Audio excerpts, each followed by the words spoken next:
Good morning, Spirit and Truth Sanctuary, and happy Monday to everyone. Good morning, my sister. You look like you have the joy of the Lord today. Everything okay? Yeah, I'm good. All right, so it's interesting, the camera angles on your side and mine. Your lights, the lights above you kind of look like angelic, like I streaming know. coming down on you. I do. I put my little lights that Brandy bought me up the same way every time, but they just always are different. I don't know. It's like you're a rock star in the background. I like it. Yeah. It's the curse of mom and me and technology. Just Also, I'm a little bit further back from my camera than you are, and so you look like a much larger person than me. Look, it's like I've got a big face. you're a big, I'm just a little bitty guy over here. I'm just the guy. All right, well, welcome to Spirit and Truth Sanctuary's devotion. This is our Fully Awake 365 devotion. Today is Monday, November the 6th. We are in the month of gratitude, and today's devotion is entitled The Courage, Challenge, Charge, and Choice to Live Authentically. It is part 2, and so because we don't do one every day, we'll probably hit part 1 about this time next year, something like that. All right, so we have a little bit of love for you this morning, some joy. This is one of my favorite songs from this particular artist. It is one of the theme songs of one of my most favorite movies. You might recognize this. And we actually played this artist last week, and I just was I was in the mood to hear it again. And so see if you recognize this song this morning.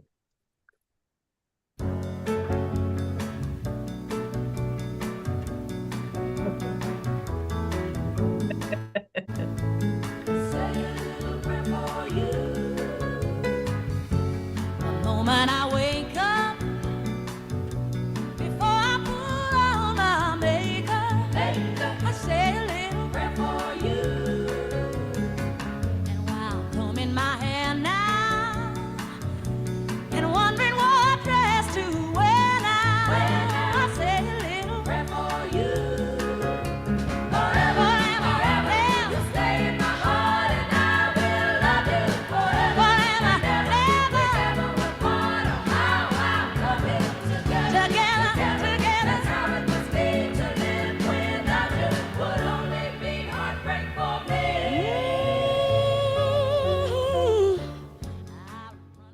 All right, looks like we have some winners down there in the chat. Talk to us. All right, so I do have to say, song, yes, a lot of us are going to recognize, but the artist might be a little tricky because it's not Dionne Warwick singing just now. Somebody guessed Dionne Warwick. So I'll say, if you guess Dionne Warwick, that's kind of not fair. It's not fair. It's not fair. But yeah, let's see. Miss Mary, Dr. Sharonda, Bobby, say a little prayer, Aretha. Let's see, over on YouTube. So we did get a guest for Dionne Warwick, like I said, Miss Laverne, Terry, Dr. Ray, Myrna, Jason, and then okay, so they corrected it to Aretha. So that's because Dionne, she sang it too or wrote it. Well, who was the original, LaDonna? Do you know? I think Aretha was the original. Was Aretha the original? I think Dionne Warwick covered it, but I'm not 100% on that. Interesting. All right, well, if you guessed either one, you get points today. If you guessed Aretha, you get an A-. If you guessed Dionne Warwick, F+. F+ with a curve. No, everybody wins today.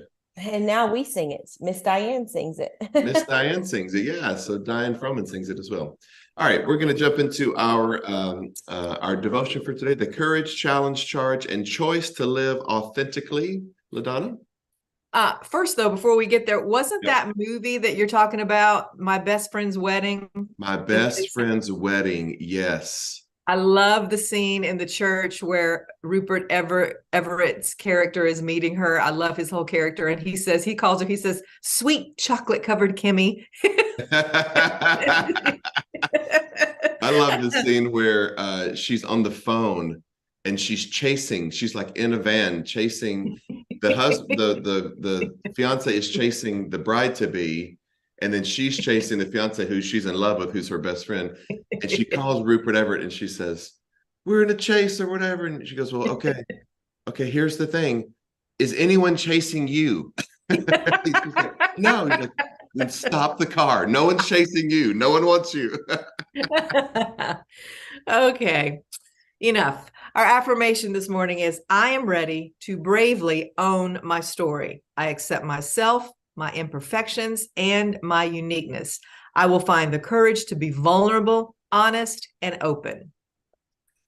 So one of the joys of our lives has been going through Brene Brown's book, The Gifts of Imperfection. And in this book, she really lays out some beautiful ideas that what we have perceived as our mistakes, our weaknesses, something that might have been embarrassing in our past, can really be transmuted into gifts of vulnerability, gifts of empathy, gifts of authenticity, that when we truly are able to own our stories and not be embarrassed or ashamed, number one, those little secrets, they lose their power over us, because now they're open and available for everyone to see.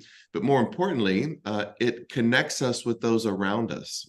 We are not living in such a sterile, isolated environment as religiously minded people can tend to do at times. Come ye out and be separate from among them.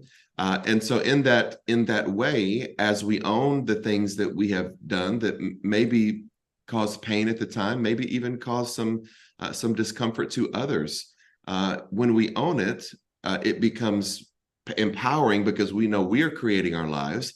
But as importantly, we receive the lessons from them, and then we are interconnected to others who have things in their past that they may not have done over again, but in some ways, all things have worked together for good. It has brought wisdom. It has brought a better approach to something. It's brought a sense of compassion. Maybe guess what? Maybe we were raised in a sense of judgmental hypocrisy in some ways, and being able to own your story makes you more human, makes you more easy to connect with and deal with in some ways. And so last night I was watching the movie Chocolat, LaDonna, which I have to admit, it's such a good movie, because I don't like to say chocolat. I just want to say the movie chocolate.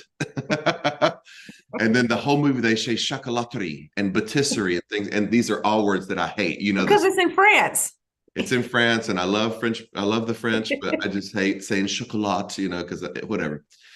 But the movie wins me over, because the religious zealot in the story goes into the chocolaterie during Lent and gets some chocolate on his mouth as he's destroying Satan's work in the chocolate.